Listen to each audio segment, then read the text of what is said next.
All right. So we were having this conversation, and this is fascinating to me because I love thinking about whether it's just life in general, health, life, marriage, kids. Like we've had conversations this morning, just kind of philosophically talking about,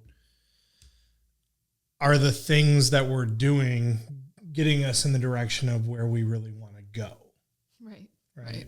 One of the conversations we had about choices we made 10 years ago that we're starting to see the fruition of some of those things. Right. And I think what's interesting is that I can remember a conversation that you and I had, and it was one of the first times where we had, what would you call it, a fork in the road in terms of making a decision with our health. Like we had neither one of us had ever had a child before.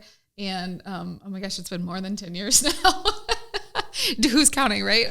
But so what? Like, so now we're talking 15 years ago. Don't do the math on our ages. So 15 years ago when we were talking, the first time we ever had a kid, and we were sitting down talking, and it's like you go to that first appointment, right? And we had, we went to this first appointment and we were with a midwife, and, but it was in, a hospital setting, and we changed paths during that. And I ended up having a home birth, but in the 36-week range, but who's counting? Anyway, again, don't do the math on that. But what's interesting is that when we were in that conversation and that initial appointment, they sort of laid out that pathway of testing, right? Like, we're going to do this test, and then we're going to do that test, and then at this many weeks, we'll do this test. And I remember and then there was some testing where they were like, oh, and this one you actually get to decide. Like the rest of them weren't decision points, but one of them, they were like, oh, you get to decide on, like the genetic testing or something like that. And I remember we came home, and it was the first time you had ever introduced this concept to me of really like thinking this through. Okay, let's play this out to the nth degree. And like, what does this look like? And so for us, it was an easy decision to say, we're not going to get that testing, because once you sat down and you said, what are you going to do with that information? Yeah. Like if you're going to get that testing, how does that change your outcomes? What are you going to do with that information? What does your life look like? How does it, what goes different? And so why would we do it? Yeah. So, wow. This is good. Before we even introduce really the concept of this conversation. So I remember two of the tests, and one of them was genetic testing, right? We'd been wanting to have a child. Yep. And so genetic testing, I think the lenses by which you go through this, and I think this is what I was trying to ask, is like, okay, so do we do the genetic testing? And I think this comes from a biblical concept, which is taking every thought captive, right, and surrendering it to God. Right. So this idea of, okay, so we have a decision to make, we have a thought process to go through, and genetics, it's like, okay, what are we looking for? Which, by the way, that was a conversation on the way home from school the other day, taking every thought captive.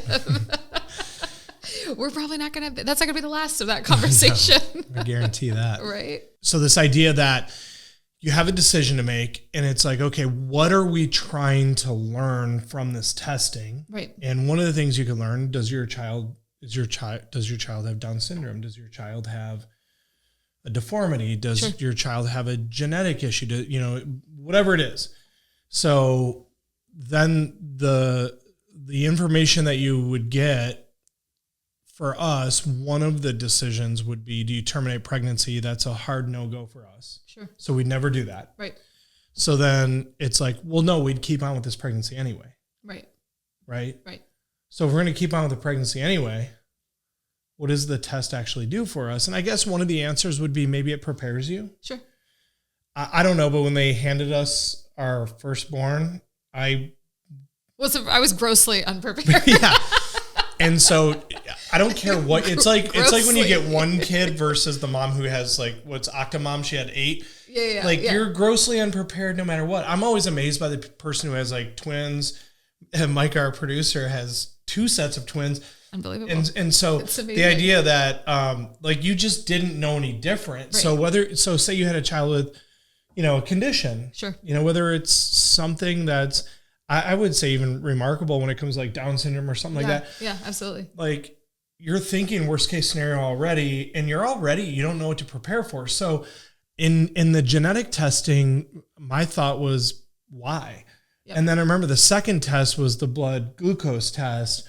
to check for gestational diabetes. Sure. And the funny thing about that test was we're going to have you ingest 50 grams in one little shot glass of glucose, sugar. And we're going to have you taking 50 grams, roughly a Coca-Cola, but a Coca-Cola is 12 ounces. You don't typically drink it in 4 seconds. Right. You drink it over, 30 minutes or whatever. Sure. And even like we all know that does horrible things to your blood sugar, but we're going to take my wife, who has been working very hard to get pregnant, who's been working out, who's been largely not eating sugar, trying to get metabolically in shape, for this life-producing event. Right. And then we're going to give her, for the first time ever, 50 grams of sugar in a, 1 to 2 ounce shot. Like we're at the bar down in Mount Lookout in Cincinnati and throw it back. And I was like, she doesn't drink 50 grams of glucose ever. And my question to the doctor was, how do you think her body's going to respond to that? Right. Like she's not adapted to it. Yeah. Yeah. She's not drank so much sugar that she's failing. Right. Right. But she's not drank any sugar, so she's going to fail. So it's like fail on this end, fail on that end. And if you fail on this end, you have gestational diabetes. But if you fail on this end, it's because you're healthy. And so the reality is they're hoping you fall in the middle, which are the people who are seemingly healthy, who probably actually aren't that healthy. And so they're just hoping a few people fall over in this. And I was like, this is a dumb test. Right. And we're not going to do this. I said, could she wear a blood glucose monitor or at that time, those weren't even really a thing. It was like, can we go to the store and get the finger prick test and monitor her blood sugar over a couple days and just see what her blood sugar looks like? And they're like, well, yeah, I guess you could do that, but it won't be under doctor's supervision. Guess what? Here's what you can do. Before you come in, you can eat how many gummy bears did I tell you? Like, oh my gosh, there was something. It was like jelly beans or gummy bears. There was something. 15 or 20 jelly beans or 15 or 20 gummy bears. And I was like, wait a minute. So I can't use an at-home blood glucose monitor that Walmart sells because it's like I think there's some AMA approval to a medical device. But now we're eating jelly beans and and gummy bears at home, and I'm like, this doesn't make any sense. Right. And so I think that's at the point where we started realizing. And I think this goes to what we're talking about is that there is there's a lens at which you look at the world through. Yes. And there's a lens at which you look at your health through.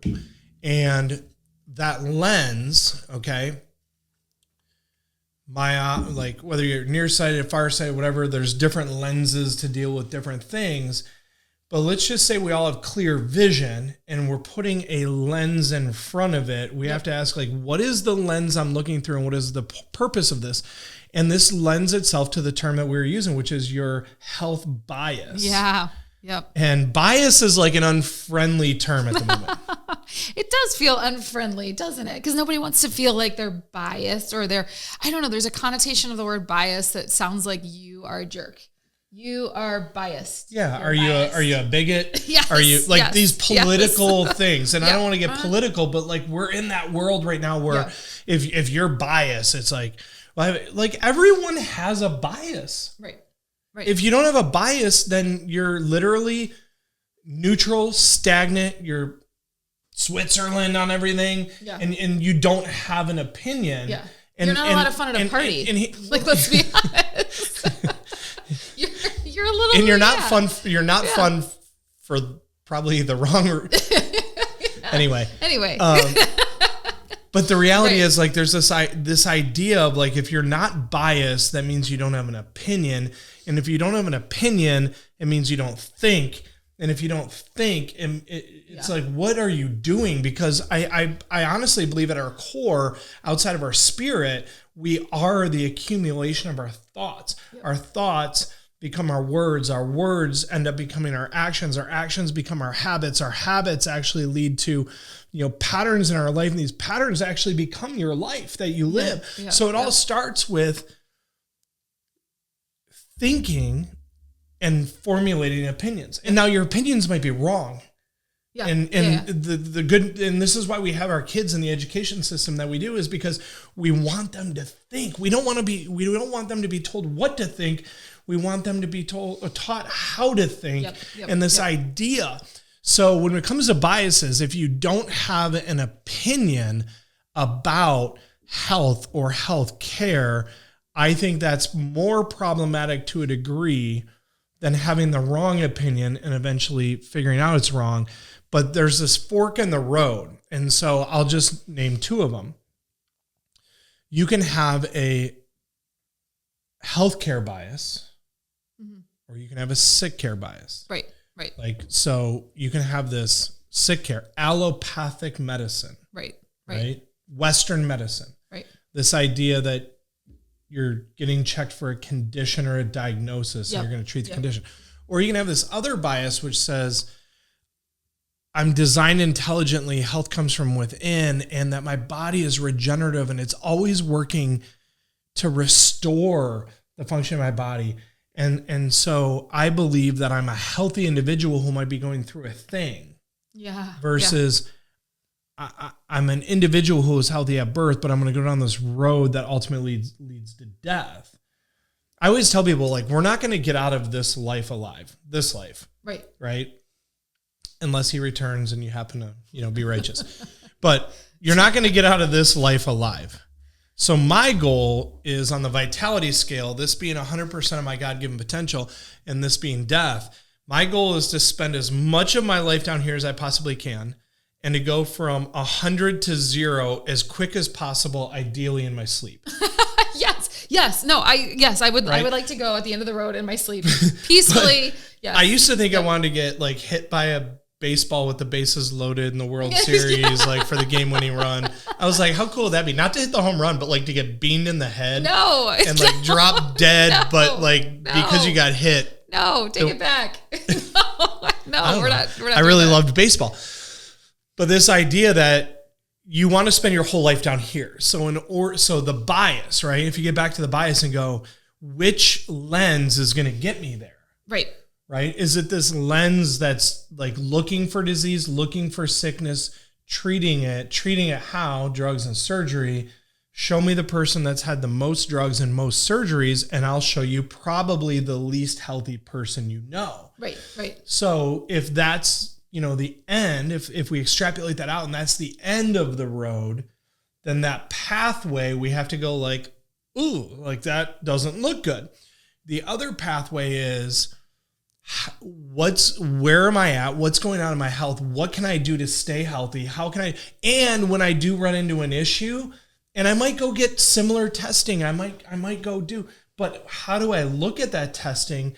How do I use that testing in a way not to diagnose a condition for which a medication is already determined that I'm going to take, but how do I go in this direction of like, what's the cause? Where did something go wrong? How can I uncover this? What can I fix in my nutrition, in my lifestyle? And there are two paths that they start off like this, but then as they go out, they end up exponentially apart from one another. They couldn't be more different.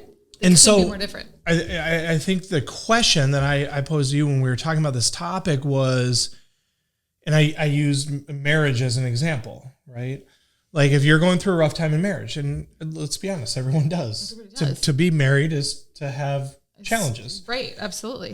There's actually a scripture that says, if you marry, you'll have trouble. Well, and if you haven't had trouble in your marriage, then you just haven't been married long enough. It's scriptural. If you marry, you'll have trouble. Right. So that being said, knowing in life is challenges, life is trouble, life is right. So knowing that you're going to go through that, I think the question I posed is, have you already made up your mind before? So when you walk into the doctor's office, have you chosen that you're sick and you need to treat something, or have you chosen that you're healthy and you're looking for the root cause to overcome, right? Yes. Yeah. And that's another biblical concept, is this idea of overcomers. Yes. I don't think that the people that go down the medical path, largely speaking, are thinking overcoming in their mind initially. They're actually, And this is faith and fear. And this is like, this dichotomy, there's multiple that go together, but this idea that when you go down this pathway, have you already decided you're sick? Yeah. And so here's what I would kind of argue in the midst of this is that bias. So like the bias that you have is literally just the lens that you see things through. It's a perspective that shapes the conclusions that you come to in health, right? So your bias is leaning towards like, do I feel a little bit safer when I'm in a hospital? Do I feel a little bit safer when I'm like, do I have this trust in this guy in this coat that's like going to give me this medication and it's going to magically fix everything? Yeah. That's that lens that you kind of develop that through. And you develop it over time, over a really long period of time, right? Over your lifetime. And we've met people and even had personal experiences ourselves where we've said, how did you grow up, right? Did you grow up in a medicine cabinet? Did you grow up with a parent in the medical model who really every single time you turned around? I mean, when I talked to my dad about how he grew up, his mom was a nurse and it was like, this is what they did. But that was a little bit of a different time also because even nurses then were a little bit more spit and put some dirt on it, right? Like it was a little bit less than what we are, a lot less, not a little bit, a lot less than where we are today, in terms of medication. But that disease, that bias, what you have, that lens that you see things through, whether you have that disease bias or whether you have that health leaning bias, it's really, a lot of that is developed, in your younger years. And then you come to these points in your life, these junctions in your life where you have to make a decision. There's a catalyst that happens. There's something that happens. For us, it was like, pregnancy, where we had to sit down and we had to go, okay, let's talk about the lens that we see this through and why we're making the decision and what's happening next here, right? And so you have that similar thing in your life where you run into some of them, and maybe you have a lot of them. Maybe you've run into cancer, or maybe you've run into heart disease, or maybe you've run into, your kids have eczema. You have there's these bowel issues. I mean, there's so many different. You have struggles with ADHD, ADD. You have struggles with maybe anxiety or like mental health, or maybe there's any number of things where you come to these situations that happen, right? Yeah. And you have that fork, the road just suddenly like this, the hammer hits, and then there's this fork that suddenly appears in front of you. And it's like, why am I making this decision? And when you play through it, when you look at the disease bias lens, and you're like, the disease bias is looking for what's broken and abnormal and what's failing. And the doctors who have that lens on, like, because we all have a lens, right? Yeah. You have a lens walking into a doctor's office, and your doctor has a lens in his office while he's sitting there working with you, right? So those doctors are sitting there, and they might say, oh, let's run a blood test. And they're looking at that blood test through the lens of, what diagnosis can I label this with, right? That's a traditional medical model, traditional allopathic lens of what can I label this with. A patient with a disease bias, they might be looking at that. They may be thinking in terms of like, what's wrong with me? Why am I sick? What drug is going to fix me? What procedure is going to make this better? What surgery can I have happen to remove this and to like walk it away, right? It's a very reactive position to take for your health. It kind of waits for that dysfunction to appear, and then it jumps in and intervenes, and sort of this like Superman cape hero situation to hopefully come in and save the day. And that really, when you sum it up like that, because if you look at that lens and then you look at the health bias lens, which is saying, what is interfering with the body's natural design, right? The body was made to heal and function. Your body is always conspiring on your behalf. I say this to my kids. I want them to know this deep in every single cell of their body. And I say it to as many people as possible when they talk to me about a health condition that they have. I say, your body is always conspiring on your behalf. And it's a wonderful thing. It's amazing. It's in there. And the doctors with this health bias, when they interpret a blood test, when you, Dr. Ryan, when you look at a functional blood test, one of your questions is, what can I correct or restore so that this person's body is fully in health again? If that mic was in your hand, you should drop it right now. Honestly, I was really struggling to not interrupt you, but that was a roll. And that was so, sorry. No, that was, well, I think what's interesting too. Hold on. Because you hit several things, but I saw this picture. Okay. And going back to the fork in the road, but I saw it like a tree. And I saw that, a tree comes up, it's a trunk, right? And then usually there's one split. Yep. And then everything goes from there. Yeah. And then all these splits start taking you in different directions. And some go this way and then head back and get closer to the original branches from the other split. Yeah. But there's all these splits. So when you walk in at the first point, you might not have your mind made up. Right. Like you might be in fear, uncertainty. And I want to spend just a second on this because I really believe that, particularly as a believer in Christ, I don't think we're meant to operate out of fear or uncertainty. And I think like, so say you're up against a diagnosis. You don't know. Do I have cancer? Do I have a metabolic condition? Do I have a thyroid disorder? Like something's wrong and I can't figure it out. Yeah. And there's uncertainty, right? Yeah. But when you're uncertain, and you run to the medical doctor because you're like looking for answer. From a spiritual perspective, you already have the answer, which is you're healed in Christ, and you're not going to live forever on this earth. Yes. And that, you know what I mean? So like you already have certainty. Yes. So there's no reason to make a decision out of fear or uncertainty. And I know, like, don't get me wrong. I talk to people who are, I hate to use this term, but are diseased. Yeah, we refer them to diseased. So I talk to people who are in a diseased state every day. Right. And I don't want to be so presumptuous or so arrogant to say that like, I know what I would do, but I'm going to be honest with you. I know what I would do. Right. Right. Like you're like, you have cancer and by God's grace, I hope that that's never the situation. But if they're like, you have cancer, I don't think I would walk through that in fear and uncertainty. I had a friend recently who went through brain cancer, and the most motivating thing was his certainty and his faith, and he overcame it. Right. So that first step is you might be making out of fear and uncertainty. Like, I'm going to go to the doctor. I'm going to figure this out. I'm going to figure like people will ask me all the time, like, my kid has a fever. I'm like, how'd you know they have a fever? They're like, well, I took his temperature. I'm like, what'd you take his temperature with? They're like, a thermometer. I'm like, why the hell do you have a thermometer? Right. We've never. Why would you have a thermometer? We've never. Like, what? Well, I want to know if he has a fever. Why do you want to know? Because I want to know if he's sick. I'm like, this whole idea that we're using data to determine if something's wrong. But what if he has measles, and the average person overcomes measles in like 48 to 72 hours? Right. And you're like, oh, he has a fever. I'm going to go run off and treat. And then you go down this whole pathway of this medical thing where they're going to start poking and prodding him, doing this, and like, God forbid, it's measles. Yeah, right. Right. And like, do you remember the Berenstein Bears got measles? The Brady Bunch. And they're like, oh, you're going to be sleepy and warm for a couple of days, and then you're going to you're going to be polka dotted. Yeah. And then in 3 days, you're going to be great and back to school. Yes. But then we got down this thing where like the measles outbreak and what was it, Disney World, and then like and it was all leading us up to this COVID bullcrap anyway. But this idea that like, oh, like, I'm going to check my kid's temperature, do this, fear, to the point where now they're doing things that are potentially one round of antibiotics can destroy 80% or more of your kid's future immune system. And this is what we're talking about. Now, here's the interesting thing. Sometimes people go down the wrong road for the right reasons. Yeah. Right? Like they have good intentions. Right. And unfortunately, if they go down that road, they can take the branches that keep going. We're going to use left in this conversation. They keep going left. Going left is the wrong way. They keep going left. Yeah. But there are branches down the wrong road that will take you back right.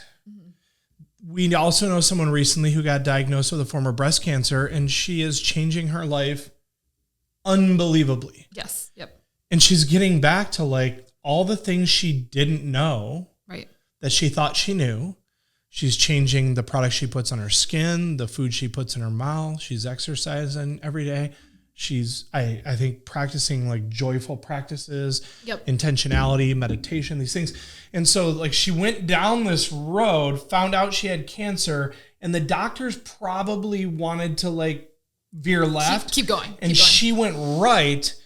And we don't see this in trees. This may not be but if right could graft with left. Yeah. Right? And if that left branch that headed back right could join with some of those right branches, eventually you can head back in the right direction. Right. Now there's this other thing, which is like, so where does the branch divide? And I said faith, uncertainty, fear, these things. But I think it's just going back to the bias and the lens that you look at through is like sick, healthy, right? Cancer. Oh my God, I have cancer. Guess what? We all have cancer. Right. We all have cancer. I have cancer. You have cancer. You have cancer. We all have cancer cells in our body. Right. On any given day, you have hundreds to thousands of cancer cells. Right. Good news is you have 70 trillion cells, 70 to 80 trillion cells in your body. So the fact that you have 2,000, 5,000 cancer cells, you could have 1 million cancer cells. It really is irrelevant. It's what are you doing and is your body overcoming that? But if you go down this pathway and they find a cancer cell, right? They find one, knowing that everyone has them. You're going down this left branch and who knows how far you're going down that. Right. Right? I mean, the cancer thing's fascinating. We did some research on this. Yes. Yep. And you have the numbers, so I'll share the concept. You share these numbers, but let's just say nobody had cancer cells, okay? And whether it's sunlight, radiation exposure, chemicals we eat in our food, whatever, something goes wrong and one cell goes bad. Right. So you're going to have a cell that goes bad. And this cell becomes the C word. And you now have a cancerous cell in your body. So the life cycle of a healthy cell is 90 days. Yep. And the life cycle of a cancerous cell is about 90 days. Yep. What happens is that cancer mutates and it starts affecting the DNA of that cell. Sure. And then that DNA of that cell gets mutated. And then that DNA gets replicated. So now this cell, the way cells work is 1 becomes 2, 2, 4, 4, 8, 8, 16, 32, 64, 128, 256, 5, 12, I think. I can't remember exactly. Yeah. But it just goes. But it's every 90 days. Yep. So one cell, 90 days later is 2 cells. Yep. That seems pretty slow.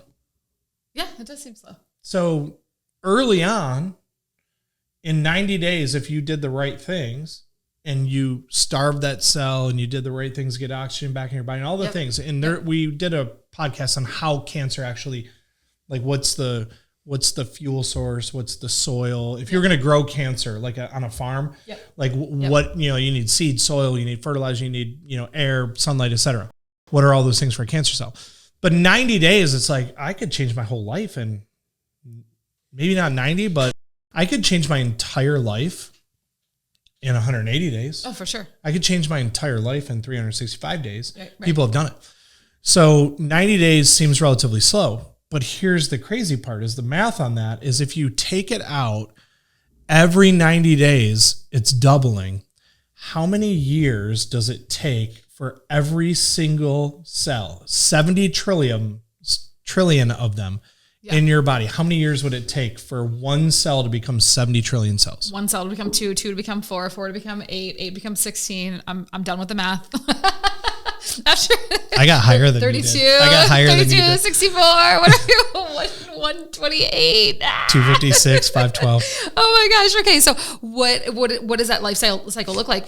After, to get to 7 trillion, you're at 10 and a half years.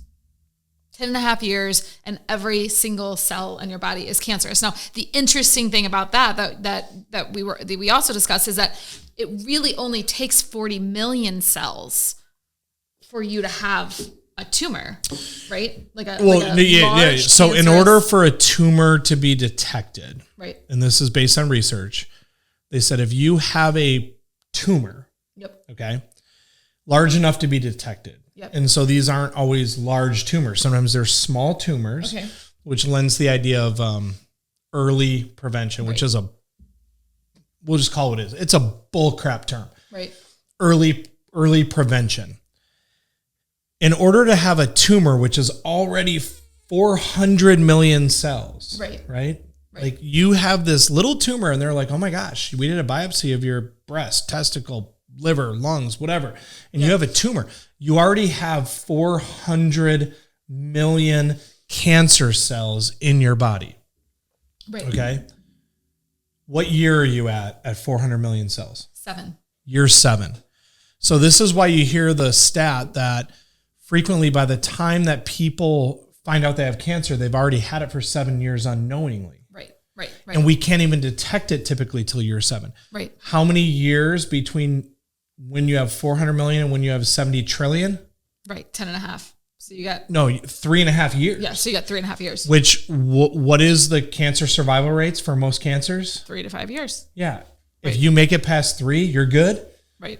And the reality is you're so far down the wrong road. So how do we land this plane? Well, I think when it comes to And let me just jump in really fast and interject, because I think that when we were talking about those lenses, that disease bias lens and that health bias lens, like we were talking about two sides of a coin, right? And it sounded very clear. Like if you listen to that example, it was very clear. Do you want to be reactive and wait for dysfunction to appear before you intervene? Or do you want to be proactive and assume that health is your default and get in there before and create a massive health in your body and get in there before you ever have an issue, before you have a catalyst that makes a fork in the road, that makes you really have to be fearful, that makes you have to make a determination of what am I going to do? And makes you have to go through all these decisions that feel very intense and very stressful. Like it feels very clear that like if you're looking at two sides of that coin, there's one side of it that is incredibly weighted, more beneficial in your life, right? Yeah. And then there's one that just is like, why would you even do that? Like, it doesn't even make sense. But when we get scared, we make more decisions, right? That sort of lean towards what we know and what we've always, what our parents have taught us or what our friends around us would do or what we just kind of always know. And that kind of has lent itself to more people jumping on that medical merry-go-round and jumping in there when they have that kind of condition and making those decisions from that lens. But also, what's so interesting about bias and what's so interesting about the lens that you see, the reason why it's important, the reason why we have to sit here today and go, what is your bias? What are you thinking about? How do you view health? How do you view healthcare? What are the decisions that you're going to make? Because if you don't make that decision for yourself, somebody's making it. Somebody's making it for you. And it determines the solutions that you're offered. Right? Because if you are sick, if you're a disease, if you're 100%. Not doing well, or if you're a regular person that's feeling great right now and you want to go in and say, like, what are my buffet of choices, so to speak? Your choices are limited. You walk into a doctor's office and your choices are very limited. You've already cut it in half. And then if you go to a specialist, now you're down to 25%. 1,000%. We talked about it last week. We said you either have drugs or surgery when you walk in. Those are your choices when you walk into a medical doctor's office, and your choices are limited in that bias sort of model when you have that lens going over your eye. And I'm going to tell you, this is where I'm going to land you. I got one more. Go ahead. I got one more. So as you're talking, I'm thinking about the Tony Robbins quote when I went to Business Mastery, where he said people grossly overestimate what they can do in a year and grossly underestimate what they can do in 10, right? Sure. So in disease, I think that we overestimate what we can do in a year. Yes. What like we think, I'll work out tomorrow. You know what I mean? We underestimate how important that workout is. Yes. But in 10 years, you could have 70 trillion cancer cells. Yep. Right? Right. So I would encourage you guys that we grossly overestimate what we can do, financially in a year. We're like, oh, this year I'm going to, but it's the long game. But the long game doesn't start until you take that fork in the right direction. So the time is now. Carpe diem, seize the day. Oh my gosh. This is the time to start challenging your thoughts, to change this, because 10 years from now, you could have 70 trillion cancer cells or 70 trillion healthy cells. You know what I mean? But it starts with a single decision. And it's so interesting because that lens, it not just determines your outcomes, it doesn't just determine your diagnosis, it literally determines the quality of the life that you live. And if you've ever been somebody who's looked around and thought, oh my gosh, why is this person so fit? If you've ever thought, oh, my friends are all gonna, maybe your friends aren't all gonna do this, but you're like, my friends are all gonna go hiking up Mount Everest. Why aren't I doing that? Why can't I could never do that. If you have this thought process process where you're looking around and you're like, how does that person have so much energy? And they're like up at 5 a.m. every day, and they're like going to all the drop-ups, and they're going to all the things, and they're doing all these things. And why do they have this much vitality? And I am exhausted, and I can't do the thing. Like, I can't put one foot in front of the other the next day, and I can't do the things that I want to do. It really, like, let's bring that back to your lens. Your lens, the way you see health, the choices that you make. It starts with a single determination of a choice. And if your choice of a doctor is someone who's like, here's your drugs and here's your surgery, like, your path is, you're going to have to find your way back. Like, if you want health and vitality, you're going to have to make a switch. You're going to have to find a doctor who doesn't have that lens, who is not using those tools, right? Which is what we do in our office, which is why we jump out of bed every single day. And we'd love to take care of you. Absolutely. AlignHealthCenter.com. Absolutely. To end with 2 quotes. One, Dr. Seuss said, for a mind maker upper must make up his mind. That's a starting point. Yep. And then to quote my brother, one time said, don't confuse me with the facts. My mind's already made up.